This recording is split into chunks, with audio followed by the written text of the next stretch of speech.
Good morning student. આપણે October 24ના short question જોઈશું.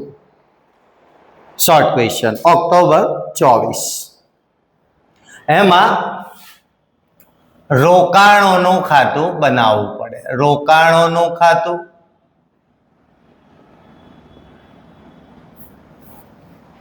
અને ભંડોળ પ્રવાહ પત્રક. ભંડોળ પ્રવાહ પત્રક, પ્રાપ્તિ, રકમ, ઉપયોગ, રકમ. પ્રાપ્તિ રોકડ આવે, ઉપયોગ રોકડ જાય. રોકાણો શરૂની બાકી મિલકત છે એટલે શરૂની બાકી ઉધાર હોય 2,10,000. મિલકત છે, શરૂની બાકી ઉધાર હોય. આખર બાકી 50,000. રોકાણોનું ખાતું બનાવ્યું અને ભંડોળ પ્રવાહ પત્રક બનાવ્યું.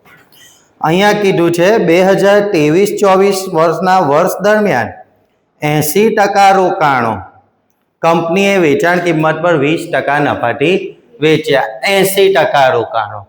કેટલા રોકાણો? 80%. તો આપણી રોકાણોની શરૂની બાકી કેટલી છે? 2 લાખ.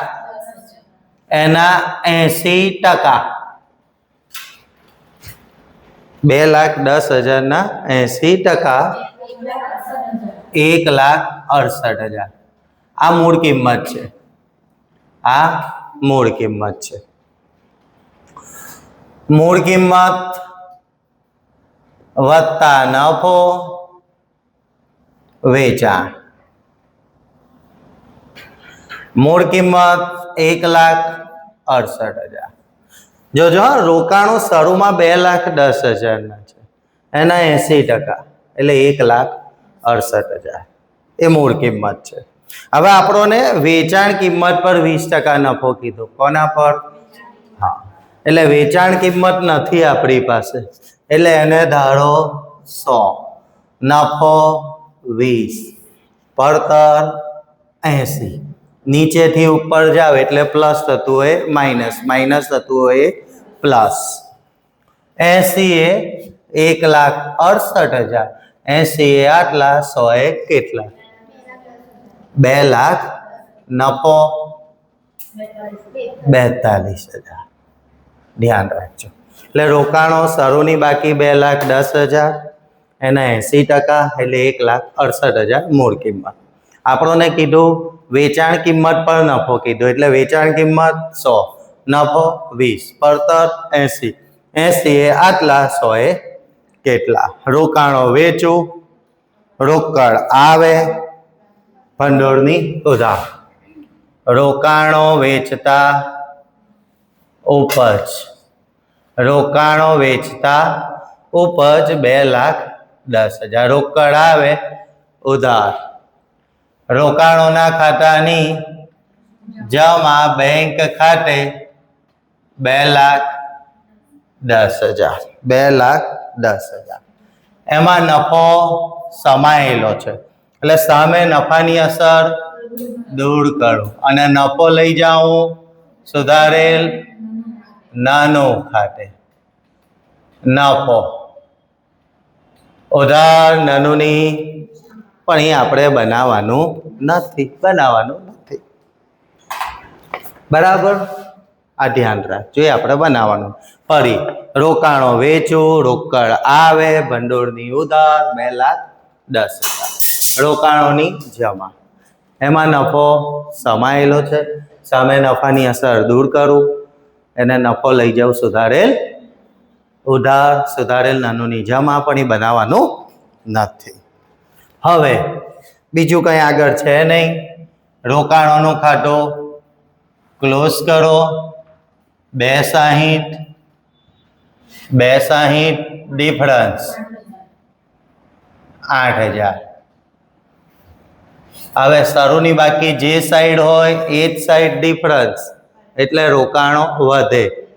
ક્યાં વધે? ખરીદી કરી.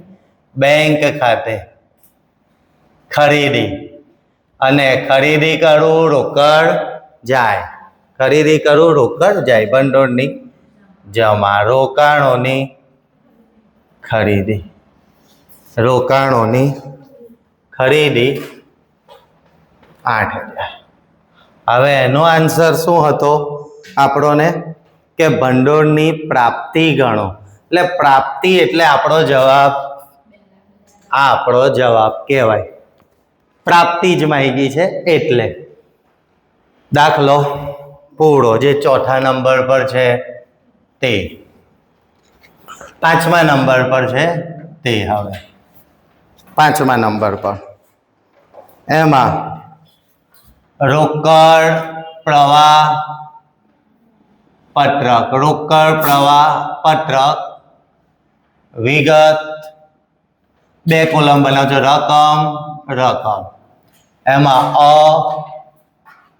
કામગીરી પ્રવૃત્તિમાંથી ઉદ્ભવતો રોકડ પ્રવાહ, અહીં સીધો જ આપી દીધો છે. બ રોકાણ પ્રવૃત્તિમાંથી ઉદ્ભવતો રોકડ પ્રવાહ.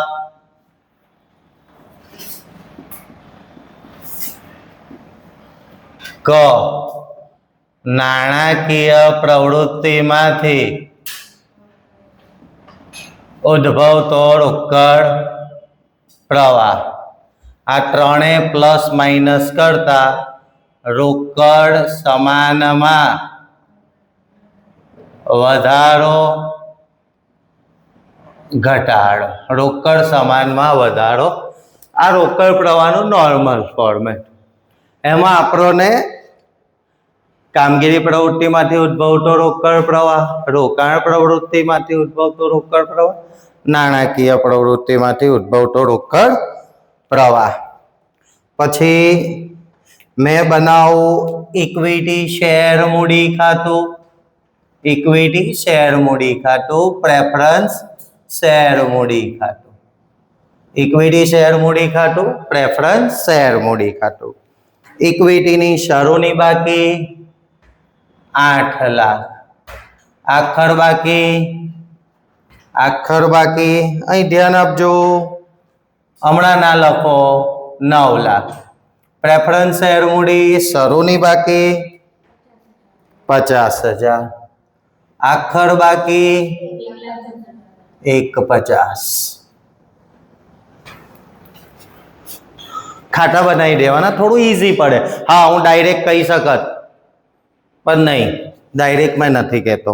વ્યવસ્થિત રીતે સમજી શકાય એવું પ્રેક્ટિકલ જ જાઉં છું. ચાલો, કામગીરી પ્રવૃત્તિમાંથી ઉદ્ભવતો રોકડ પ્રવાહ આપણને આપી દીધો 48,000. 48,000. રોકાણ પ્રવૃત્તિમાંથી ઉદ્ભવતો રોકડ પ્રવાહ 20,000. નાણાકીયમાંથી નથી આપ્યો એટલે કામગીરી પ્રવૃત્તિ આવી ગઈ, રોકાણ પ્રવૃત્તિ આવી ગઈ,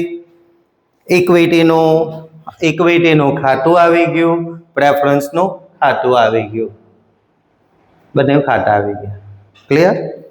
પછી એક વધ્યું ડિબેન્ચર પર વ્યાજ ચૂકવ્યું. ડિબેન્ચર વ્યાજ ચૂકવ્યું. ડિબેન્ચર એ દેવા બાજુની વિગત છે, એનું વ્યાજ એ જ કહેવાય. એટલે નાણાકીય પ્રવૃત્તિમાંથી ઉદ્ભવતો રોકડ પ્રવાહ. ડિબેન્ચર વ્યાજ ચૂકવ્યું. ડિબેન્ચર વ્યાજ ચૂકવ્યું 18,000 માઇનસ 18,000.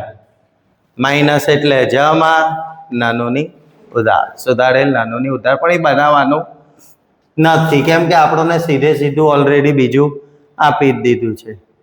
બરાબર? ચાલો, એટલે એ થયું એક. હવે જોજો હા, ડિબેન્ચર વ્યાજ ચૂકવ્યું. ડિબેન્ચર વ્યાજ એ દેવા બાજુની વિગત છે. નાણાકીય પ્રવૃત્તિમાં માઇનસ. માઇનસ એટલે જમા, નાનોની ઉધાર. તો એક મિનિંગ એવો પણ નીકળે કે કદાચ અહીંયા નાનોની ઉધાર એટલે પ્લસ પણ થઈ શકે છે. પણ આપણને સીધે સીધું કામગીરી આપી જ દીધી છે તો પછી એને એ જ રવા દઈએ. બરાબર.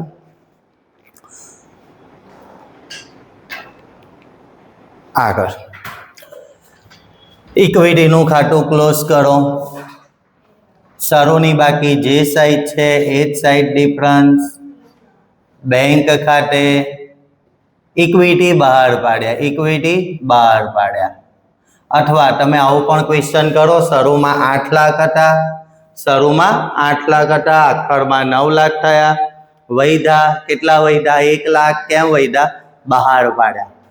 ખાતું બંધ કરીને નક્કી કરો. અથવા ક્વેશ્ચન શરૂમાં 8 લાખ હતા, આખરમાં 9 લાખ થયા, કેટલા વૈધા? 1 લાખ. કેમ વૈધા? બહાર પાડ્યા. એટલે આ નાણાકીય પ્રવૃત્તિમાં જ લખજો, ઇક્વિટી બહાર પાડતા મળેલ રકમ. ઇક્વિટી બહાર પાડતા મળેલ રકમ, ઇક્વિટી બહાર પાડતા મળેલ રકમ plus 1 lakh, plus 1 lakh. Preference ખાતું બંધ કરો અથવા ક્વેશ્ચન કરો, શરૂમાં 50,000 હતા, આખરમાં 1,50,000 થયા, કેટલા વૈધા? 1 લાખ. કેમ વૈધા? બહાર પાડ્યા. અથવા શરૂની બાકી જે સાઈડ છે એ જ સાઈડ ડિફરન્સ, એટલે પ્રેફરન્સ વૈધા, પ્રેફરન્સ વૈધા. કેમ વૈધા? બહાર પાડ્યા. બેંક ખાતે બહાર પાડ્યા, બેંક ખાતે બહાર પાડ્યા. બહાર પાડવું, લોકો ખરીદે, રોકડ આવે. નાણાકીય પ્રવૃત્તિ પ્રેફરન્સ બહાર પાડતા મળેલ રકમ plus 1 lakh, plus 1 lakh, plus 1 lakh. ખાતા બંધ કરી દીધા, પ્લસ પ્લસ 2 લાખ પ્લસ, એમાંથી પેલા 18,000 માઇનસ, એટલે પ્લસ 1,82,000. આ ત્રણે પ્લસ માઇનસ કરતા 1,82,000, 2,50,000. રોકડ સમાનમાં વધારો ઘટાડો 2 લાખ. ખાતું ના બનાવો અને ડાયરેક્ટ આવડતું તો ડાયરેક્ટ નીકળી શકાય. એટલે જવાબ આવશે 2,50,000. ત્યાર પછી છઠ્ઠો, ચાલુ ગુણોત્તર. ચાલુ ગુણોત્તર બરાબર ચાલુ મિલકતો છેદમાં ચાલુ દેવા. ચાલુ મિલકતો છેદમાં ચાલુ દેવા. બરાબર. તો અહીંયા આપણે 2 ભાગ પાડી દઈએ.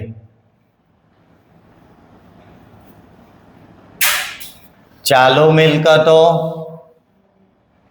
અને ચાલુ દેવા. ચાલુ મિલકતો અને ચાલુ દેવા. ચાલો, દેવાદારો ચાલુ મિલકત કેટલા? 40,000. ચાલુ મિલકત ચાલે છે ને? વિડીયો ચેક કરી લેજો. લેણદાર ચાલુ દેવું, લેણદાર ચાલુ દેવું 20,000. માયનોર જરા કાળજી રાખજો. અગાઉથી ચૂકવેલ ખર્ચા, અગાઉથી ચૂકવી દીધા છે. મિલકત, અગાઉથી ચૂકવેલ ખર્ચા 20,000. ડિબેન્ચર નહીં, એ ચાલુ દેવું નથી, એ લાંબા ગાળાના ઉછીના. ડિબેન્ચર લાંબા ગાળાના ઉછીના નાણાં છે, ચાલુ દેવું નથી. ટૂંકા ગાળાના રોકાણો ચાલુ મિલકત. ટૂંકા ગાળાના રોકાણો ચાલુ મિલકત 10,000. માલ સામગ્રી 20,000. માલ સામગ્રી 20,000. ચૂકવવાના બાકી ખર્ચા, હજુ ચૂકવવાના બાકી છે, દેવું. ચૂકવવાના બાકી ખર્ચા 20,000. દેવી હુંડી દેવું ચાલુ દેવું 10,000. બેંક ઓવરડ્રાફ્ટ ચાલુ દેવું 10,000. ચાલો ટોટલ 90,000, 60,000. ચાલુ મિલકત 90,000, ચાલુ દેવા 60,000. જવાબ આવે 1.5/1. આ રીતે લખાય 1.5/1.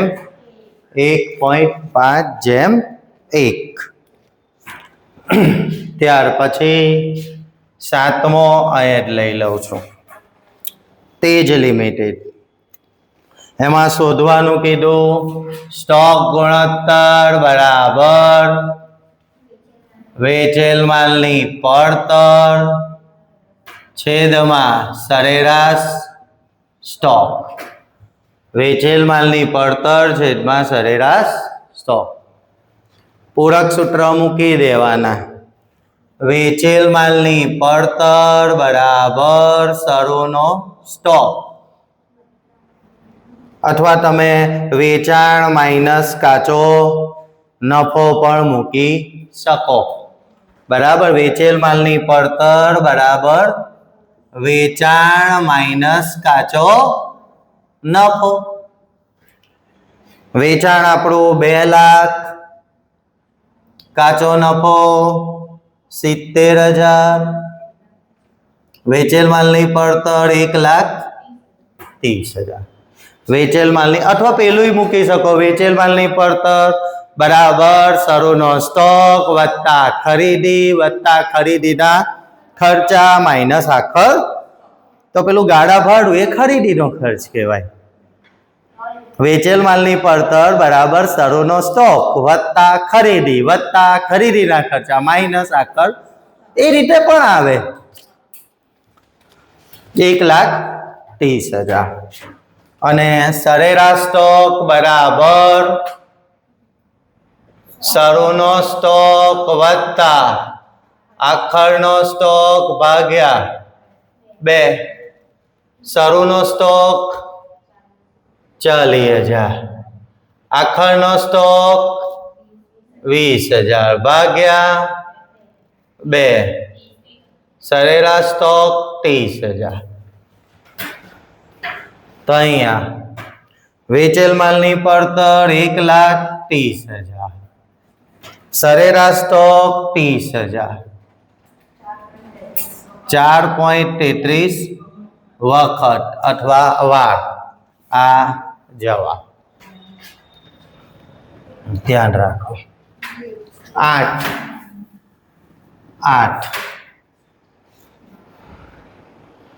ગિયરિંગ ગુણોત્તર. ક્લુ શું આપ્યો છે? ગિયરિંગ. ક્લુ શું આપ્યો? ગિયરિંગ ગુણોત્તર. ગિયરિંગ ગુણોત્તર બરાબર પ્રેફરન્સ વત્તા લાંબા ગાળાના દેવા. લાંબા ગાળાના દેવા છેદમાં ઇક્વિટી શેર મૂડી ગુણ્યા 100. ગિયરિંગ ગુણોત્તર આપણને આપ્યો 40%, એટલે 40. પ્રેફરન્સ શેર મૂડી નથી x. લાંબા ગાળાના દેવામાં આવે ડિબેન્ચર. ડિબેન્ચર બેંક લોન અને જાહેર થાપણો. ડિબેન્ચર બેંક લોન અને જાહેર થાપણો. પણ અહીંયા ડિબેન્ચર જ છે 1 લાખ. ઇક્વિટી શેર મૂડી 3 લાખ ગુણ્યા 100. 40 ગુણ્યા 3 લાખ.